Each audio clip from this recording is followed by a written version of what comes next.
All right, so we have a 2023 Rally Sport Camaro in for a paint correction and ceramic coating.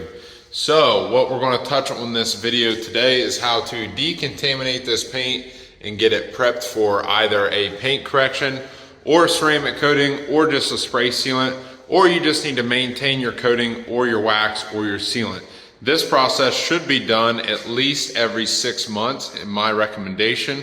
If your car is ceramic coated or your truck is ceramic coated, definitely do not do the clay mitt stage of this. You do not need to clay a ceramic coated vehicle unless that ceramic coating is at its end of its life. I will touch on all the products we used at the beginning of the video. And like I said, if your vehicle is ceramic coated and you're just wanting to do a maintenance wash, you can use all these tips and tricks as well. Just skip that clay mitt process. You can still use an iron decontamination. You can still use a foam soap, GSF, all that good stuff. But if your vehicle is not ceramic coated, it is good to do these steps at least every 6 months. And it is least good to do the polishing stage, which I will link below, the video to that below, at least once a year. Now, again, if your vehicle is ceramic coated, you do not need to polish or clay. But let's kick things off with this video and get the ball rolling.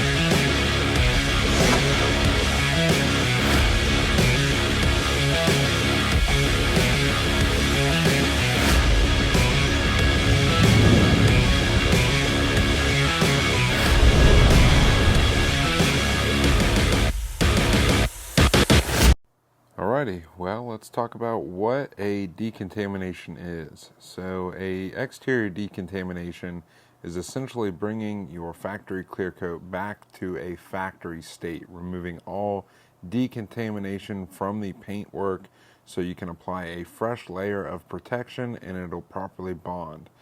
Now here I will go ahead and list the products I would recommend. First, we will start with Coach Kimmy Green Star. It's good for a bug remover, tire cleaner, plastic cleaner, and magic wheel cleaner. Because first thing first, you always do wheels and tires first, at least my recommendation, and these are my go-to products. Now for the foam cannon soap, I always use the MTM PF22 foam cannon. It's just my preferred foam cannon, and I love Coach Kimmy Gentle Snow Foam. Now this is a ceramic coating, wax, and sealant safe soap. It is pH neutral, has a great smell, and a little bit goes a long way. GSF also works great in the wash bucket. Once again, that's what I would recommend for your wash bucket. And then you'll definitely want to get a nice microfiber wash mitt. We use the generic ones from Autoality, Autofiber, and the Rag Company make great mitts as well. Now, for the chemical decontamination, I have been using Coach Kimmy RRR, Reactive Rust Remover. It has a great smell. It's a gel-like substance and really holds on to that paint. Next is the mechanical decontamination part, mechanical meaning abrasion. Now, what I always use is the NanoSkin Fine Grit Clay Mitt. Works amazing paired with the Reactive Rust Remover. After that is all said and done, your paint is decontaminated. Now you can either use a panel prep spray to dry the vehicle, and that is going to prepare it for a sealant, or you can dry it with a topper like I showed there. That was technician's choice, diluted 1:1, if your car's already protected with something better. This is the Coach Kimmy drying towel. I've been falling in love with this towel over the Autofiber Dreadnought, but in the video we do use a Dreadnought. I just wanted to make this recommendation. Lastly, the protection. That's used at your own discretion. I'm not here to argue about what's best or what's not the best. CarPro Reload is a great couple month protection. Coach Kimmy S002 is good for up to 6 months. If you want to grab something from your local hardware, it's impossible to grab something locally and beat this stuff. Now you're definitely going to want to read the directions when applying this, and that's how you're going to get maximum longevity. It can be tricky to apply, but like I said, those directions will answer your questions. Last is the Adams Advanced Graphene Spray Coating if you're wanting something easy. Once again, read those directions, shake it well, and don't wash for 7 days. Now let's get started. First off, I always clean the wheels. Now here you're going to see me using that magic wheel cleaner in an industrial spray bottle. Spray down the wheel, get you the wheel woolly. I get these things off AutoAlity, Car Supplies Warehouse. They're sold in many places. Always get back in those barrels, every detail.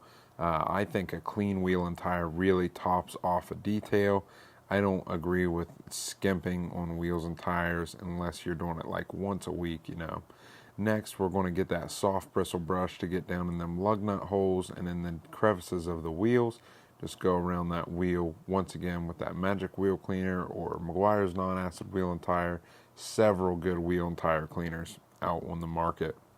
Scrub down that wheel with that.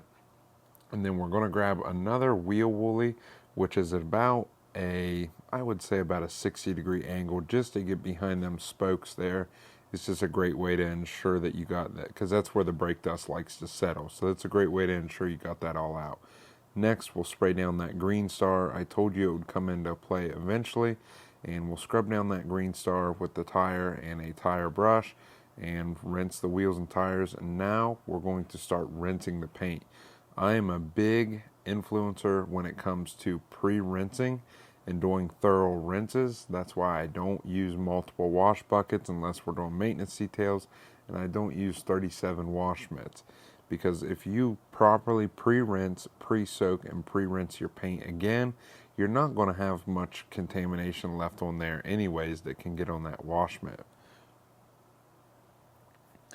Now here you're going to be seeing me soak the panel down with Koch Chemie MSN. I did not have a little bottle to show you guys, but it is like Green Star's bigger brother with a higher alkaline pH rating. I think it's around 13. I typically use it anywhere from 20 to 1, 30 to 1, depending on what kind of protection you have. I let this set indoors for around 5 minutes, and then I give it a thorough pre-rinse. This is going to dissolve any road grime, any bugs. It helps dissolve tar, traffic film, all sorts of stuff. But this will strip your waxes, it will strip weak sealants, and it can harm a weak ceramic coating. So user beware. Properly dilute, do a test spot, use it at your own discretion. Now we're going to go ahead and pop some foam in that foam cannon. At this point, once you use MSN and get comfortable with it, foam soaps and foam cannons are kind of just obsolete, and the only reason I do it at this point is how can you skip this beautiful section of detailing? Detailing should be about fun, and the funnest part of detailing is honestly spraying it down with foam. I believe Hawaii Detail always says you're in the zone when you're in the foam, of some iteration of that saying, and I have to agree. Look at that. It just looks beautiful, it's fun, it smells good, and it does provide lubrication for your wash mitt. It can be a strip soap if you want something less harsh than MSN, but once again, MSN is the king of pre-wash. But it's hard to deny that this doesn't look cool.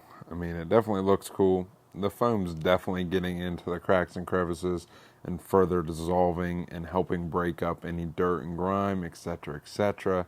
It is going to provide some lubrication, but all in all, it just looks cool and it's fun. Let's go ahead and flip this dial over to bucket shampoo. Now I have 3D pink car soap drawn into this proportioner system. This automatically dilutes it, I think like 56 to 1, which is pretty heavy for a car shampoo, but I'm wanting to get it used up so I can switch fully to Koch Chemie GSF. Go ahead and throw 2 auto fiber Wash Monster wash mitts in there, one for the top portion of the car, one for the lower panels. I'm not huge on using a ton of wash mitts and a ton of buckets unless you have that paint perfectly dialed in. It's probably already scratched up anyways, so let's be honest here, you're not preserving nothing. When washing the car, always wash top to bottom, always wash in straight lines, always use a new side of the mitt for each panel, and always dunk that mitt often. Now why straight lines?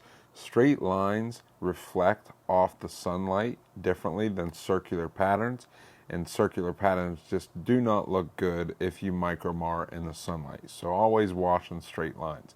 Now the next step, if your vehicle is already ceramic coated, you can skip the mechanical decontamination portion of the next step. You do not need to clay bar a ceramic coating.